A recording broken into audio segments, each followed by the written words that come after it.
Have you ever had a rumor spread about you, maybe one that had a little bit of truth to it, but by the time you heard it, it had changed quite a lot? You know, it's funny, this situation just happened to beauty YouTuber and ideal human mannequin, James Charles.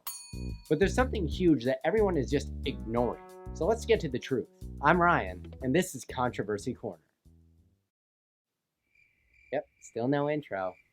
Great. Now, firstly, I want to congratulate James on hitting 14 million subscribers. It's rare to ever achieve that level of fandom, let alone doing it twice. True legend. Bro, Jared, move over. We have a new sub-loss king in town, and he can do your makeup. But how much of his loss is actually justified? If you haven't been following his fall from grace, not too long ago it seemed that James was being canceled back and forth all over some meetup tickets that were a bit pricey. Yet, not even half a crescent moon later. Now, fellow beauty YouTuber and close friend to James, Tati, or Titty, or whatever, I don't know, Westbrook, uploaded a very punny video titled Bye Sister, discussing her relationship with James Charles and how much she helped him in his career success. But she had a problem. You see, this help that she gave him was not reciprocated. Sister, snap, snap, whatever. See, trouble for Charles started back in April, after he posted an advertisement on his Instagram for Sugar Bear Hair Vitamins. Is that really what it's called?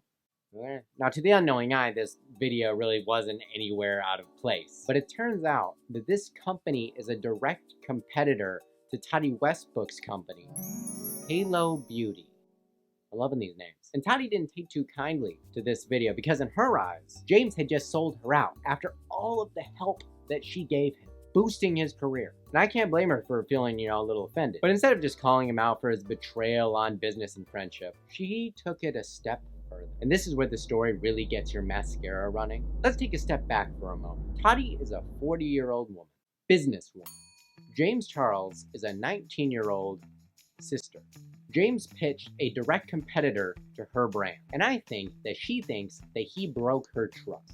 And maybe he did, it sure seems that way. Calling him out seems fairly reasonable. However, the next thing she did was she took this signal as an okay for her to break his trust. See, she claimed that he has a habit of messaging straight men and trying to get them to make sweet boom boom by the firewood.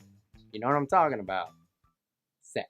Something, by the way, that no one has ever messaged about on a dating app before. Now, her video has over 35 million views.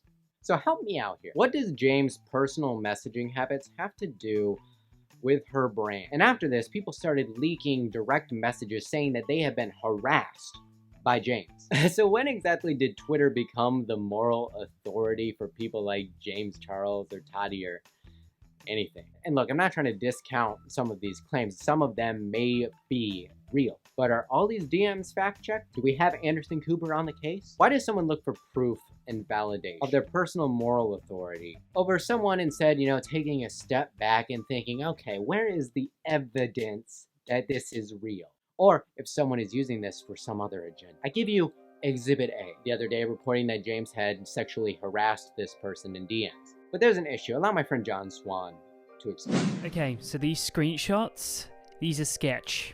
So these both the screenshots here from the DMs. Nothing seems suspect at first. It all seems pretty normal.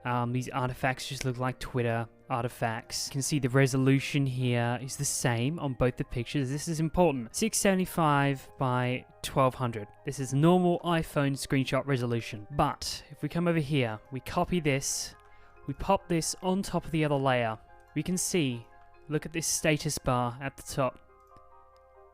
Why does that move? That should not move. Look. That's moving several pixels. This shouldn't happen. Nothing's been cropped off. It's the same resolution. This isn't a crop, everything's moved. That's not what an iPhone does. Come over here, look at the pictures. Why is one picture bigger than the other picture? This is photoshopped. This is not real. Definitely sketch. Now, John is going to have a video on this very subject, so stay tuned for that. I'll be sure to link it. There have been many a video made about James Charles in recent days. As it is, when any drama hits the Twitterverse, it is now open season to go after whoever's being slayed. But there's something that all of these videos have missed. Why would @BySister fake these DMs? Who is BySister? What does BySister have to gain? Is there a hidden agenda here? I don't know, maybe some Twitter fame? So where's this all leading? 2 words. outrage culture. It seems like more and more we often find ourselves in these ecstatic situations here on the internet. Someone makes an oopsie, then everyone and their mother goes and attacks this oopsie maker until bippity boppity boo, a week later, somebody else makes an oopsie and then, but wait, what happened to that other oopsie maker? I don't know, let's get this asshole.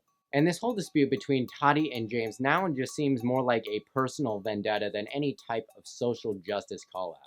Last time I checked, James Charles was never accused of assault. He's never been accused of sexual assault. And if you're on Tinder or OkCupid or any of these dating apps, you're probably on there for sex. I know, I said it again. You're gonna get a lot of DTF messages. Grandma, I'll explain what that means later. If you can't handle these messages that you're getting, why are you even on these apps? This is not Christian Mingle or Farmers Only. These apps are made for people to hook up.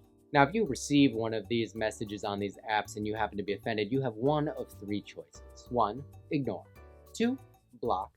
3, start a conversation and maybe get some boom boom. How hard is it to ignore the people you don't want to talk to? That's actually a selling point to using these apps versus trying to meet someone in a bar, or if you're under 18, the school cafeteria.